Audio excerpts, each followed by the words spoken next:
Okay, so we have just learned that there's one more boat still out there. Mary Cornish's lifeboat is still out there now. They do think that the people on it are deceased, but we don't know. We haven't found them yet. Um, why did the volcano explode? Because it couldn't find a lavatory. A lavatory. So a lavatory is another name for a bathroom, but it's spelled like lava. Lavatory. Chapter 21. Lifeboat 12. Ronnie Cooper, the city of Benares' fourth officer, was in command of Lifeboat 12. He was 22 years old. He'd been asleep when the torpedo hit and had been awakened by a dull explosion. He dressed in a hurry, and when he heard the alarm gongs, rushed to his station. Lifeboat 12. The 18 Lascar crew members assigned to his boat were already mustered. 6 core boys, Fred Steels, Paul Shearing, Ken Sparks, Howard Clater, Bill Short, and Derek Capel, were already in the lifeboat, as was Father Rory O'Sullivan. Mary Cornish had made the decision to get in too. Before lowering the lifeboat, Cooper had sent the assistant steward, George Purvis, 23, to make sure there were no children asleep or trapped in cabins. Then he held the lifeboat in place. He did not lower it for 15 minutes. In any case, any stragglers happened to appear. He wanted to save as many people as he could. The boat swayed on his ropes, the storm's rain and wind adding to its instability. But he wanted to make sure. Finally, Cooper decided it was time. He ordered the 4 Lascars who had been waiting to lower it, and as it went down, Mary Cornish felt a violent jerk. But this was one of the few lifeboats that lowered straight onto the water, without a hitch. Nobody fell out. No water was taken into the boat. The 6 boys were safe. Safe, but scared. And worried, especially the 2 boys who had brothers on the ship, Derek Capel and Bill Short. Hearing the screams of children plummeting into the water was horrible. Derek was terribly worried about Alan.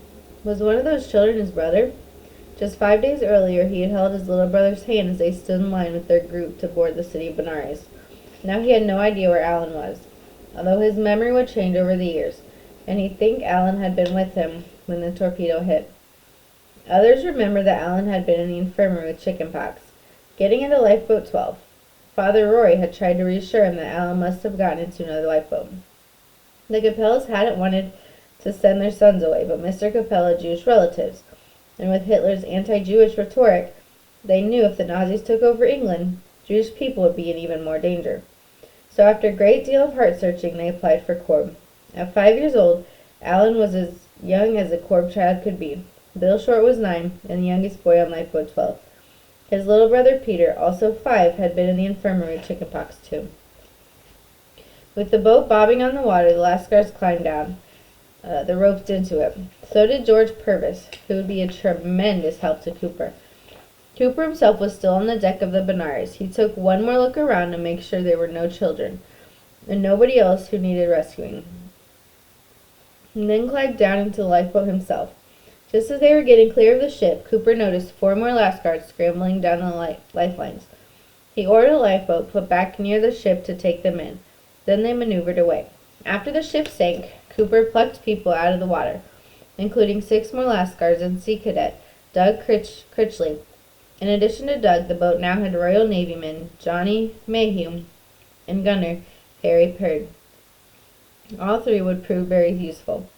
Cooper saw a light. He thought it was a rescue ship, so he steered right for it.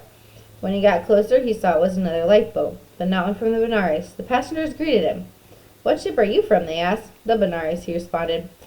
"We are from the Marina," they told him. Upon hearing that, Cooper decided to keep company with them. The 2 boats steered in an easterly direction, using the strong wind and keeping the swelling sea to their stern.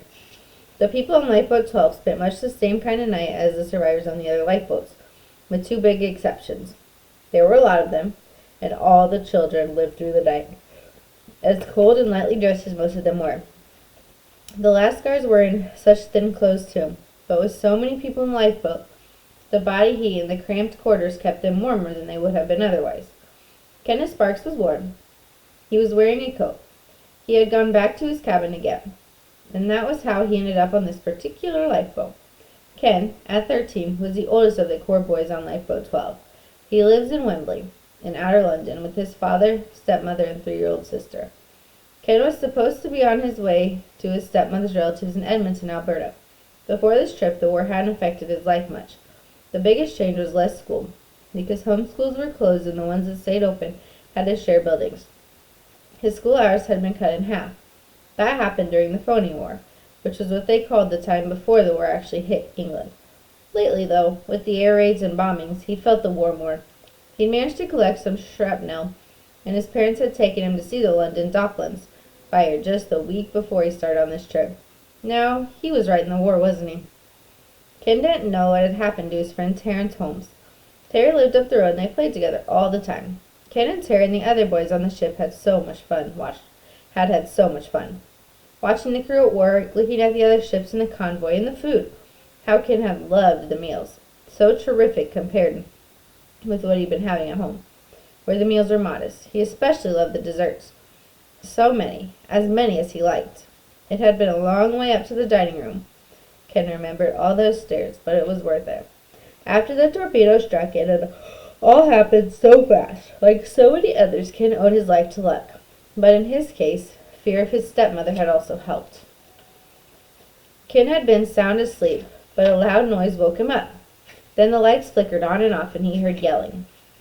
He made sure the 3 younger boys in his cabin got out into the corridor. Nobody was panicking. Everyone was walking, not running, walking quite calmly toward the main staircase. Out in the hall, Ken realized he didn't have his overcoat, so he ducked out of line and headed back to his cabin. He didn't want to upset his mum. He didn't think of her as a stepmother, just as a mother, though he did wonder whether she'd been eager for him to go abroad so she could bring in some money by renting out his room. Still, he worried she would be mad if he didn't come home with that nice overcoat. "My mum will kill me," he thought. So he went back and got it. When he got back into the queue, his young roommates were farther along. He stayed in the back. His roommates made their way up the main staircase, through the dining room and onto the deck. So did he. The wind was blowing and it was raining like mad. He had to walk around a great big hole to get to his station. The crew guided him, and as he was walking toward the lifeboat, which was supposed to be number 8, a sailor picked him up, a man whose name he never knew, and said, "There's room in this boat, son," and he just put him in. That was lifeboat 12, and there he was, and the other boys, and Auntie Mary. Mary Cornish had no time to change, so she had on the same clothes she'd been wearing during the stroll on the deck with her friends. A thin silk blouse, a thin skirt, a short-sleeved jacket, silk stockings, and sandals. The bitter, damp cold went through her until she was numb. She also was wretchedly seasick from the choppy waters, the boat going up and down, rocking on the waves. She had hurt herself breaking through the debris and pulling children out, but between Nadja and the cold, she didn't yet feel the pain from her shredded skin and bruises. That would come later. When dawn came, Ronnie Cooper saw the Marina's lifeboat set sail. He did not follow. He felt that the weather was too heavy for his boat to sail in. So they just carried on rowing with the Fleming gear.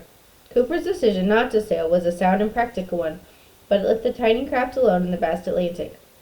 It would be missed by the rescue ship. The good news was that the lifeboat was steady, in part because it was full of people.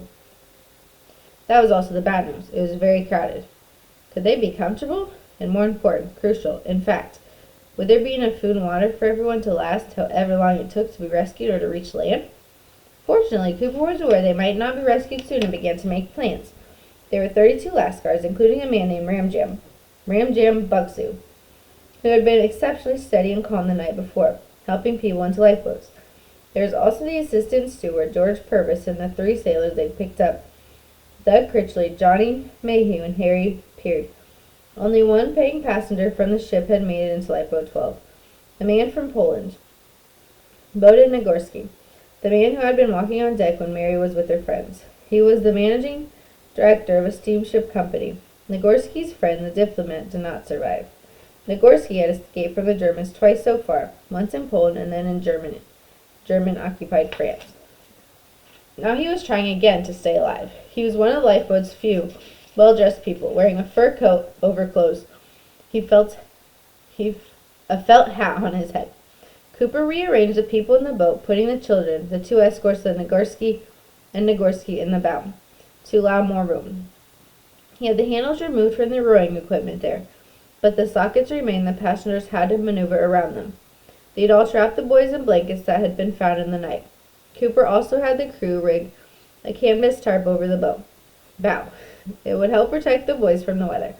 The tarp was so low that the adults had to lie down under it or sit on the floor of the boat. Father Roy O'Sullivan was lying down anyway. He was sick and kept vomiting. He might not live long. In the stern were Cooper, Purvis, Critchley, Mayhew, and Peard. Though Peard moved around a lot, talking with everyone, the Indian crewmen sat in the middle. Most of them didn't speak much English, but Ramjam Bugsy was able to communicate with both the British crew and his fellow Lascars. On that first day, Cooper put all the occupants of the boat on food and water ration just in case they weren't rescued. He had asked George Purvis to assess how much food and water they had and instructed him to plan ahead. Purvis knew that meant to plan for worst case scenario, sailing his boat to Ireland. That would take more than a week at best. Purvis would have to be detailed, methodical, and conservative about it, rationing the food and water so that each person would have enough. It would be a challenge.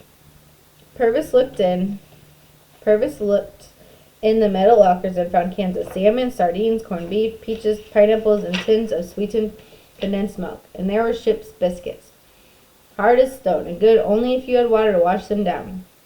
There was a good amount of fresh water in the boat's jug, but was it enough? Purvis and Cooper knew the water would be the biggest problem. Although there was more water per person than was regulation, Purvis calculated there would not be enough for the 46 on board if they had to sail to Ireland. He had to figure out how to make it last. The food too. The water most of all. After a few days, nobody would be hungry, but thirst would only get worse. A person could live without food for weeks, but you can't go more than a few days without water. Purvis served the first meal at noon on Wednesday, the day after the torpedo hit, the day the other survivors would be rescued. Purvis opened the bag of ship's biscuits and the sardines. He made a kind of open-faced sandwich for each person, the ship's biscuit with a sardine on top.